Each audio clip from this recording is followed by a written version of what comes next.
In this video, I'm going to demonstrate how to TINK or unknit brioche stitches. I've got an example where I will show you how to undo standard brioche knit and brioche purl stitches, and then I will demonstrate how to unknit or TINK brioche stitches where you're working increase or decrease stitches. To unknit or TINK a brioche knit stitch, we're looking to catch two different legs. We're going to be trying to catch the white yarn, which is the main color or the yarn used to create the knit stitches, as well as this blue leg that sits behind it. This was the yarn used to create the slip-one yarn over on the previous row.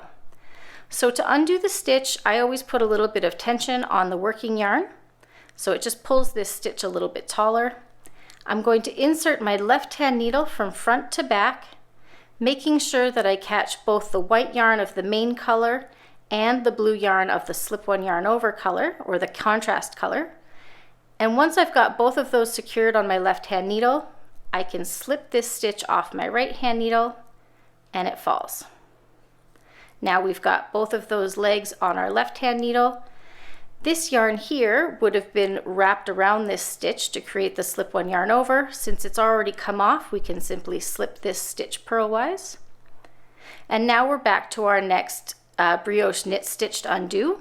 We'll move the working yarn to the back between the needles, pull up a little bit just to make that stitch a little larger, insert our needle from front to back, making sure we catch both legs. Pull it through. To unknit or TINK brioche purl stitches, much like standard knitting, your yarn is going to be in the front. To undo the stitch, you want to catch both the stitch that's in the working yarn color as well as the shawl that's in the opposite color. I find it easiest to pull the yarn upwards a little bit so you can see the stitch, and you'll insert your left-hand needle into the front of it, making sure you're catching both the stitch in the yarn, your working yarn color, and the shawl, and you will simply pull it off the right-hand needle and let that yarn pull through. Here are the two yarns from that undone stitch. And as you can see, this yarn naturally pulls over top of this stitch. This is the stitch that was wrapped. One more time, we will lift that yarn up, insert our needle into the front, right into that stitch, pull them both off, and let it fall off the right-hand needle. This yarn here is the yarn that was created on the slip-one yarn over. So we just let that come off around the stitch. In this next swatch, I'm going to be demonstrating how to unknit or TINK brioche increases and decreases. We've got increases here where we've got multiple stitches that come out of one stitch, as well as decreases where we have either three stitches decreasing down to one, or 5 stitches decreasing down to one. Information on how to create these increases or decrease stitches are linked to videos in the description below. To undo a brioche 2-stitch increase or a brkyobrk or brkyobrk, I'm not sure how you read that, it's going to be very similar to unknitting or tinking a standard brioche knit stitch, with a little bit of tension on the working yarn to enlarge this hole here. We're going to insert our needle from front to back, making sure we're catching both the original white stitch along with the blue shawl collar stitch, and then we can slide those 3 stitches off the needle and unravel it, and that's the original stitch that the brioche 2-stitch increase was worked into. To unknit or TINK a brioche 4-stitch increase, you're looking for 5 loops that come out of 1 stitch.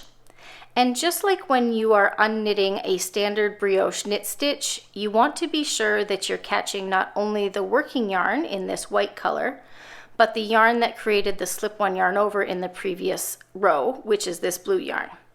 So you're simply going to insert your left-hand needle from front to back, capturing both legs, and you're going to slide all 5 of those loops off your right-hand needle and allow them to unravel. So this is the stitch along with the shawl that the brioche 4-stitch was made into, And now you can keep moving on to your next decrease that you need to undo. To undo a brioche right slant decrease, we're going to break this single stitch back down to its original 3 columns that were there before it was decreased. And we're going to be moving the stitch that's on our needle back and forth between the left and right hand needles a couple of times to allow us to move the stitches more easily. So to begin, we're going to slip this stitch purlwise to the left hand needle. And now we're going to take the tip of our right hand needle and slip it from right to left under both legs of the stitch that were wrapped around this. So this will be the main color yarn in the white and the contrast color yarn that created the slip-one yarn over on the previous row. We will lift both of those stitches up onto the left hand needle, and you want to lift it over top of that single stitch that you previously slipped. So when this is done, you'll have your original single stitch and the 2 stitches that you just lifted off of it. The next step is to slip that single stitch back to your right hand needle purlwise. And now we're going to repeat this in a mirrored format. We're going to insert from left to right under the white stitch and its paired contrast color stitch, in this case the blue, and lift it up onto the needle. And you want to try and get it to the right of that single stitch. And the final step is to leave the single stitch on your right hand needle. And I find it easiest to give some tension to the working yarn so you can pull up that V that it's through. And we're going to insert our needle into that V that's holding our white yarn, slip it off the needle, and pull it through. So the original 3 stitches are 1, 2, 3. And to finish the unknit, we will slip these 2 stitches back to the left hand needle, and we're going to do this knitwise to get them back over in the correct orientation, since when the stitch is actually created, you slip that first stitch knitwise. To unknit or tink a brioche left-leaning decrease, we're going to break this single stitch down into the original 3 stitches in these columns. To begin, we're going to insert the tip of our left-hand needle under both the shawl collar that was created with the slip-one yarn over on the previous row, as well as the white yarn that we see that makes up the V below the needle, from left to right, and lift this stitch up and onto the right-hand needle over top of the single stitch that originally was shown. Next, we need to undo 2 stitches at once. There is this V that you can see between the stitches that is the contrast color yarn that makes up the purl rows, or purl columns, pardon me, as well as the white yarn with the shawl collar from the slip-one yarn over in this stitch. So I find it easiest to put a little bit of tension on the working yarn that's over my pointer finger. We're going to insert from front to back, making sure we capture all 3 stitches, or all 3 loops. So we've got the shawl collar loop, the white stitch that made up the brioche knit stitch, as well as the loop that's from the purl column. Once we have all 3 of those loops on the left-hand needle, we will pull our right-hand needle out, as well as the working yarn, and that will undo all 3 loops. So we've now got 1 stitch, 2 stitch, and 3 stitches that made up those 3 stitches in the decrease. And to make sure you get your yarn back on the needle in the correct orientation, you will slip these stitches knitwise back to your left-hand needle. Since when we began the brioche left slanting decrease, we slipped this stitch knitwise. To unknit a brioche 4-stitch decrease, we will be breaking it back into 5 stitches. So we've got 1, 2, 3, 4, 5 columns that were decreased down to 1 stitch. We're going to break that all back out to their original stitches. And to make this a little easier, you're going to want to grab yourself a little removable stitch marker.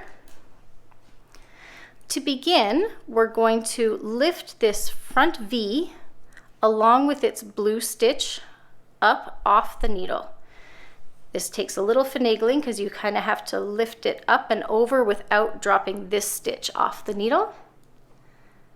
So we're going to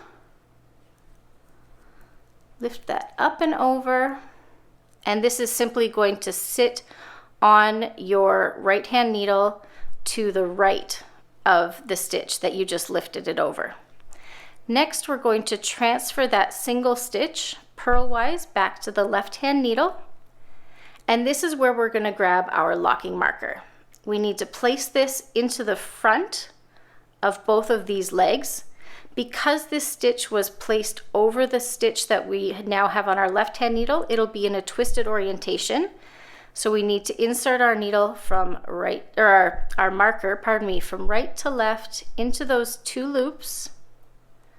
Lock it up so we don't drop anything.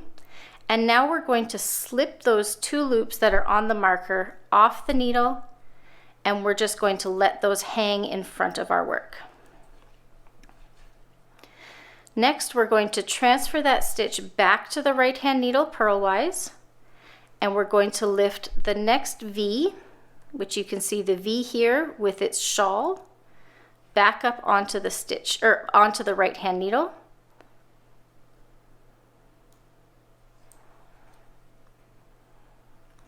And now that stitch and its shawl are simply going to remain here on this right hand needle. Next, we're going to transfer the single stitch purlwise to our left hand needle, and we're going to mirror what we just did. We're going to lift this V, or this white stitch with its shawl collar, up and over the stitch onto the left hand needle, and you just need to rearrange the stitches a bit so that the single stitch is by itself to the right of the stitches you just lifted over top. Next, we're going to transfer this stitch back over, and we're going to lift this single stitch up and over and to the right. So you'll now have the first stitch we lifted over with its wrap and a single blue stitch, and then the single stitch that we're trying to maintain. We will insert our needle into the front of that blue stitch, lift it off, and actually undo the stitch entirely. So now we've got all 5 stitches of the original columns that were decreased down into 1. This is our first stitch with its shawl, a single stitch. This was our third stitch that we would place on a marker, a single stitch, and a wrapped stitch. You can now place these stitches back on your left hand needle and remove the marker. And you'll slip these final 2 stitches back over to your right hand needle. Oops, make sure you're slipping them in the correct orientation because we slipped those knitwise. And there we go. Now these 5 columns that were into 1 stitch are back into their original 5 stitches. I hope you found this brioche tinking or brioche unknitting tutorial helpful. Please let me know if you have any questions about the methods, and happy knitting!